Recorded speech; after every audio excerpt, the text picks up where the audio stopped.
request our Chief Advocate for Amway in India, the new designation that he's given himself, which we really love, Mr. Luke House. And I would like to also now invite the leaders on the stage one by one. So with, first of all, I would like to invite Rashmita Mohanty. Please, Rashmita, can we have her on the stage? Rashmita is a second generation leader. You all knew her father very well, and she is leading the business that she's taken over from her father with a very strong sense of purpose. Next, we are going to be at, so any guesses who's going to be there next? So now I would like to now request Sashi Kumar, our newest, highest paid in the performance here. Can we have a big round of applause for him? And someone, the last person from the leaders' side, someone who's a big inspiration to a lot of second generation leaders. We are all aware of the Breaches. They are the first crown in India. And their son is there today with us, Harleen Brage. So Dr. Harleen Brage on the stage, please. Big round of applause. And we all saw today, from the very beginning, we have the honor and privilege of having today with us someone who's part of the third generation of the Amway founding family. Can we have a big round of applause for Aaron? Aaron, can we invite you up?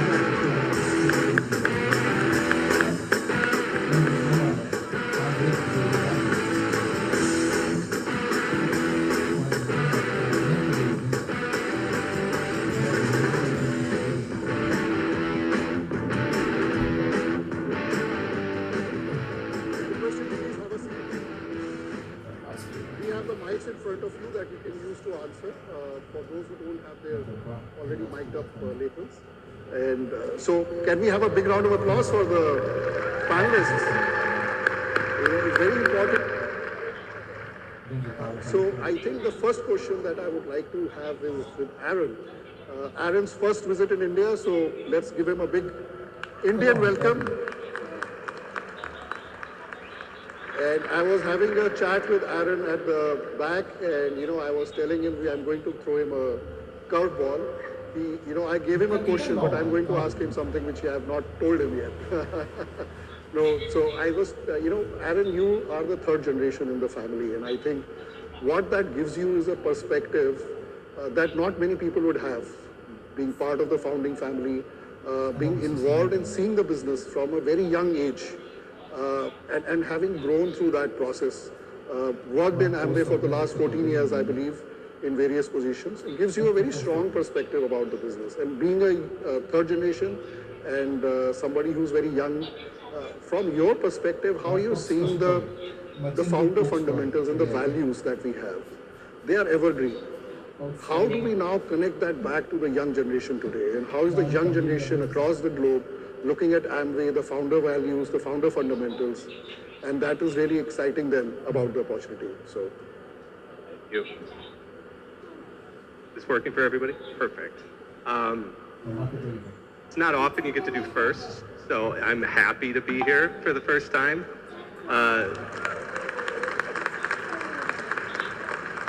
Long overdue, but I actually work in Amway North America. In fact, I used to work for Rajneesh, so this is kind of a homecoming in a way. I've been with the company for 13 years, and that experience, and even before that, growing up around my grandfather when I was a kid, and then seeing my dad, who also worked in the company for 20 plus years. In fact, he was head of a few markets, so I got to witness what that looked like for him. And what I can say is growing up around those individuals and seeing the way that they carried themselves and the way that they took those values and took those fundamentals and implemented them, not just in the way that they carried themselves around business, but in their everyday life. So my grandfather, for the longest time, I really had no clue what he did. I just knew that he was gone a lot.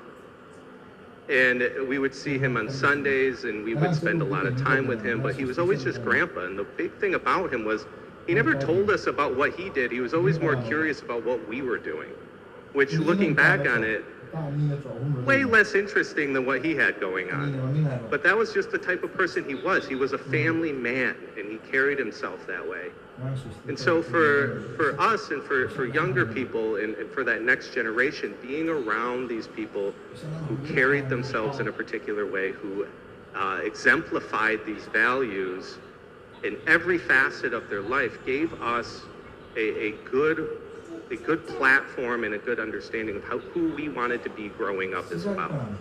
And so now with that next generation coming forward, and for all of us who are getting more engaged and more involved in the company, we've already seen how it was done. We already know what those values look like. Now the business today is a lot different than it was back then, but those things haven't changed. The way that we want to carry ourselves, the way that we want to show up, the way that we want to present ourselves, not just here when we're asked to talk about it, but when we're back home too, living our everyday life. It's vitally important for us to continue that legacy, to continue those values, and to continue those fundamentals. Thank you for that. Thank you. That's very insightful, because, when you're looking at the business from the other side and you have been involved and, you've seen your grandfather, your parents, it gives you a very unique perspective. And we also feel a little, humbled when you talk about it from that perspective. My next question would be for Luke. As the chief advocate for India, Amway in India, we are always interested in learning more. And I think all the leaders here have a very high learning curve. And we all really want to understand, as you go around markets, you work with various markets, you work with leaders across the world, what are the changes that you're seeing leaders make in their approach as they engage with the young consumers or the young wannabe entrepreneurs that are looking at opportunities in the world today? Good. This one's still live. So thanks for the question, and happy to provide additional perspective, because I do think it's relevant for here in India as well. We are doing, I would say, a lot of work, probably more than we've done in the past, around the specific messaging around the opportunity. What's being said? What's being heard? What wants do people have? What needs are they trying to address? And I think it's a bit of a call to action for all of us to continue to reflect on the way in which we're describing Amway and the way that we describe the opportunity itself. In some cases, I would say in many of our markets, a messaging around early income is essential and powerful. What we're finding more and more is that messaging around being part of something that we're doing together, that there's a sense of community and a bond, that you are part of a group that cares about you, they're interested in your well-being, they're there for you. I think we're seeing more and more that is starting to rise in what people need in society, because we're becoming a little bit disconnected from each other. As it relates to lots of technology and social media, it's kind of getting in the way in some cases of those interpersonal connections. And what I love about our story is that has always been true about us, right? This deep connection with the people that we engage in. I think more and more the younger generation is going to be seeking that from us. And so as we've started to look at adjusting or adapting messaging, certainly sense of community seems to be increasing. The second thing that seems to be increasing is this ambition that we have and that a lot of people have about improving their lives and their own personal health and well-being. And the ability for us to connect between all of the different products that we have, our own personal experience of being a product of the product, and being able to talk about that in a way which is real and relevant is another area where I would say seems to be increasing in what people need to hear from all of us. Is, you can make money at Amway, yes, but you can also change your own personal health and well-being. We know that over the decades, right, we've got the best stories of being a product of the product, and I think the more that we do that, that shows through. It's genuine, it's authentic, and it's an easy way to invite people into that type of discussion and into that community. So those are the two areas where I would say that we're seeing many markets and many leaders starting to figure out their own personal messaging around that works for them. It makes sense in the way that they want to build their business, but it's also adapting to what we're seeing in the changing world around us. No, thank you, Luke. Thank you for that. A big round of applause for Luke. I think a very, very relevant discussion here, because this is going to really help us evolve ourselves. So it's not just about strategies that companies put into place, but it's also about how you are engaging with your second generation, how you are taking it forward within your family. And I think the next question then would be to Harleen. And I think, Harleen, you also had a very similar childhood. You know, you were born in a family that was really involved in the business, were really building the business on a daily basis in a way. And we all know the stories on how the business was built in the initial years. And you yourself were involved in the business at that stage, and you were actively building it with your parents. You are coming back from Canada now. You have a successful dental practice in Canada. You are now coming back. So I have two questions for you. Why are you coming back? And the next question is, as you come back, I see that you have your third generation, your children also coming and participating in it. So what is it that you are doing that is helping you come back and also engaging your second generation, which is the third generation for Dr. and Mrs. Grange, into the business? Why am I back here? That's the question. After 28 years, I believe this is the right time to start building this business. Yeah, this is the soil is ready. There's so much excitement, there's so much positivity, thanks to what Amway is doing, thanks to Rajneesh, what he has done. I don't believe this would have been possible if you were not here, and I think everyone knows that. Fine. Thanks, Luke, for helping out on every single step. I was just saying, Doug, coming here in the midst of the war is such a big commitment to this country. That is why I'm here, because I see positivity now. Something that was not here 2 years ago. I see a renewed commitment from Amway. I know this is the right time to build the business. I know that the excitement is there, the motivation is there. We all know what to do. We just have to do it. We have been complacent for a while. Just having too much negativity, not doing much and all of that, but it seems like that time is gone. The other reason I am here is because I don't have a choice. Dr. and Mrs. Bridge built such a big business. That's why me, my wife, my sister, her husband, my daughter, we have to be in here. Similarly, for anyone else, whoever wants your kids in the business, make sure it is big enough so that they don't have a choice. That is the only way to bring your next generation into this business. What was the second question?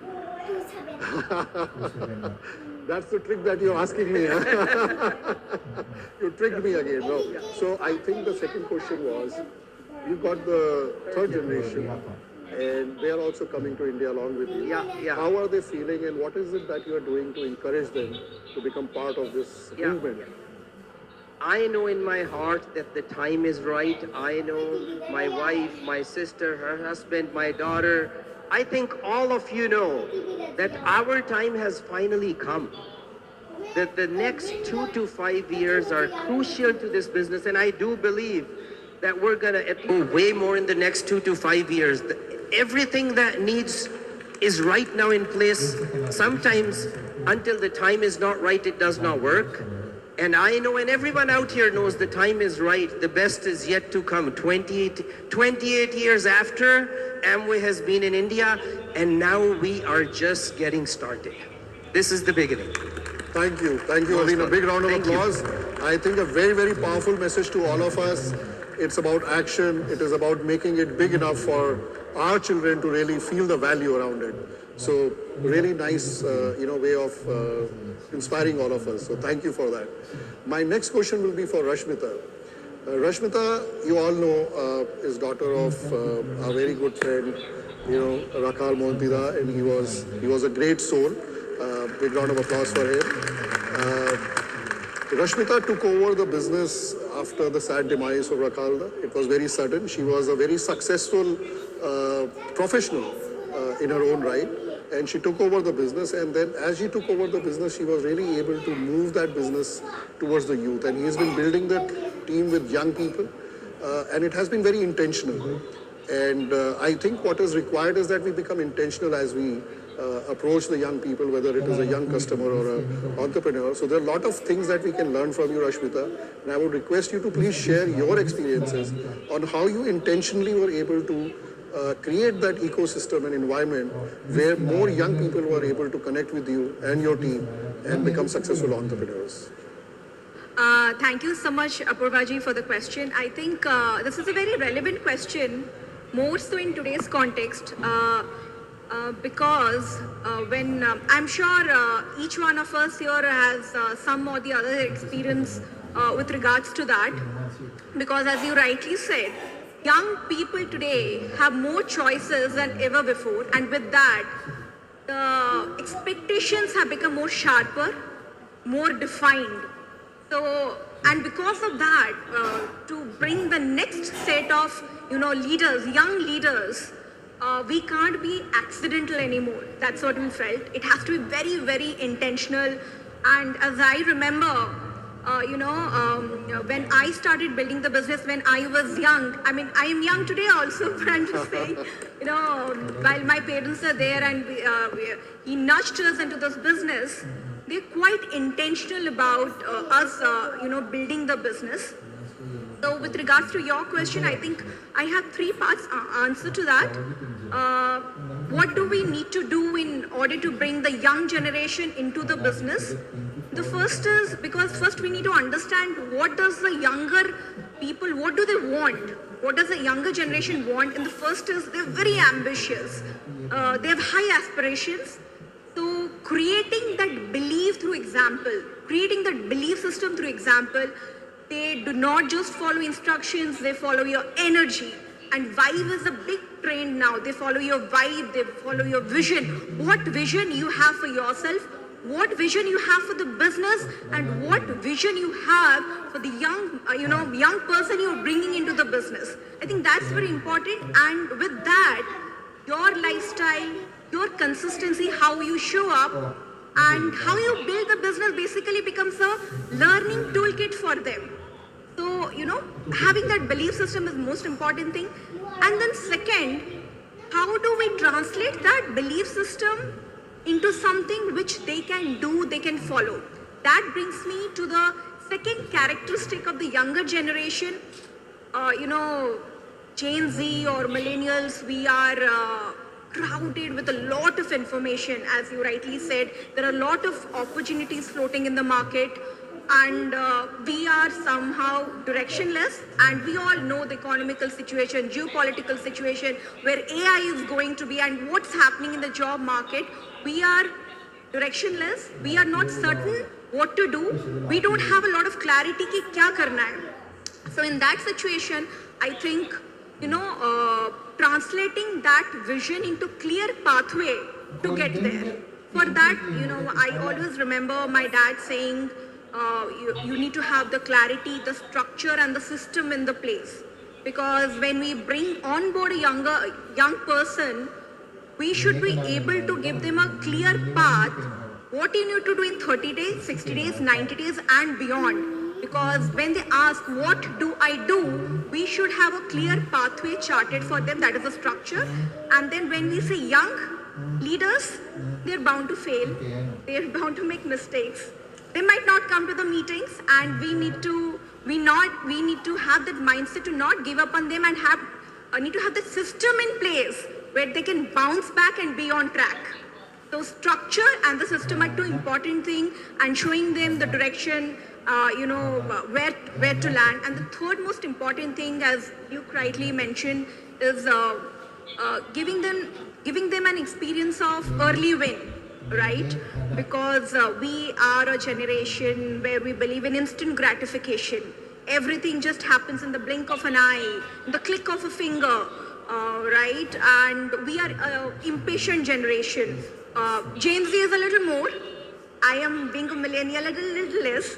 So I think, so with that, I think it becomes a moral responsibility that they see some kind of early wins, either financially or non-financially, in the business. So I think, combining the belief with the clarity, the structure, the system.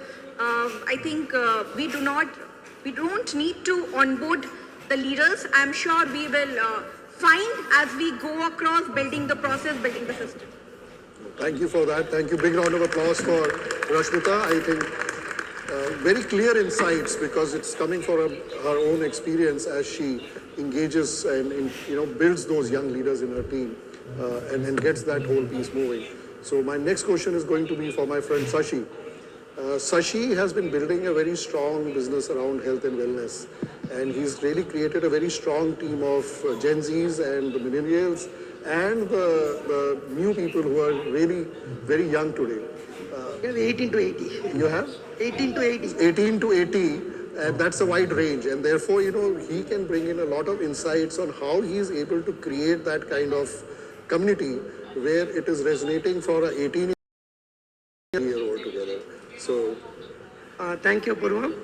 First of all, it's my honor and privilege to be part of this panel today. Thank you so much.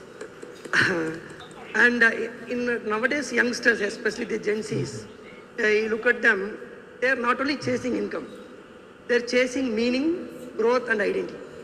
That's the major part in the difference in Gen Zs compared to the old people. And they want to build a business, they want to be entrepreneurs, but at the same time, they don't want to be a busy businessman.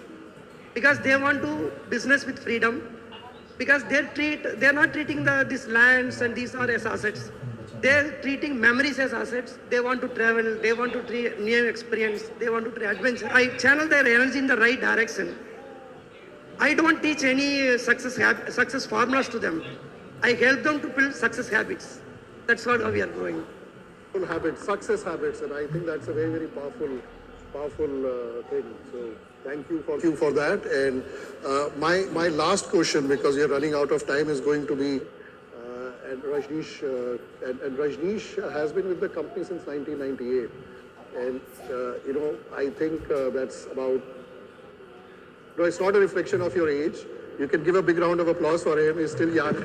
But when he joined, he was very young. Way back in 1998, he was an extremely young person who came into the sales job. Then he has really built those kind of relationships today that we are all, seeing come into, converting into growth for all of us. My question to you, Rajneesh, is, as we talk about building young leaders and building the second generation, what we have always seen, and I hear you always talk about it, building a strong foundation. And we are looking at the young leaders today building that strong foundation for the business moving ahead. What, according to you, is why India and why now? Why are we really going forward and looking at that as the growth strategy for India? That's a wonderful question, and I kind of talked about why India just a few minutes ago. We're the youngest democracy. We have the largest young population in India. More rising, affluent, disposable incomes all around in India. People seeking opportunity. And when we talk about younger people, I think a lot of the younger people are driven towards credibility, integrity. Which brings me to why Amway. And what better place to find a home which is full of integrity, credibility like Amway. We are the largest direct selling company in the world. We are celebrating 90 years of Neutralite. We are celebrating 70 years of success as an enterprise. We are celebrating 30 years of success in India. I can go on and on, right? There's a reason why we are the largest direct selling company for 14 consecutive years now. And people make a choice to choose us for a reason. And when I think about the younger generation and I think about the credibility, integrity, I think the work that we are doing together from quality assurance standards on how we talk about who we are and how we carry the Amway flag forward, I think it's on us. It's on us and our reputation of what we are doing. I always believe, and this is a very important thing, that each one of us, our word is our worth and our worth is our word. I think it's very important And as the younger generation starts listening more to you and starts believing more in you, and I also agree with the fact that, you know, a lot of times they need a third party endorsement. They may not necessarily listen. You know, a lot of times they need a third party endorsement. They may not necessarily listen just to their parents or the people who have built the business. They want somebody else to endorse, which is fine, which is fine. The world is a very different place. We got to meet people where they are at. We have to ensure that we don't impose on people in a different way, in a different form. We meet people where they are at, especially the younger generation. We have the most incredible opportunity with Amway. And we have the most incredible home that younger people are seeking with Amway. And that is what I see as the future of the business in India. No, thank you for that, Rajneesh. Thank you. Let's give the panel a really big round of applause. I think a very, very strong, message from all the leaders sitting here to all of us. A lot of things to learn. So thank you so much. And thank you. I would request you to please take your seats. Thank you, Sashi. Thank you. Thank you. Thank you. Sorry. Thank you. Thank you so much. Thank you. Please take your seats. Can we give a big round of applause for the panelists? Maybe it is time for all of you to stretch yourselves a little bit. Can I request everybody to just stand up on your stairs? Can I request everybody to stand up on their chairs?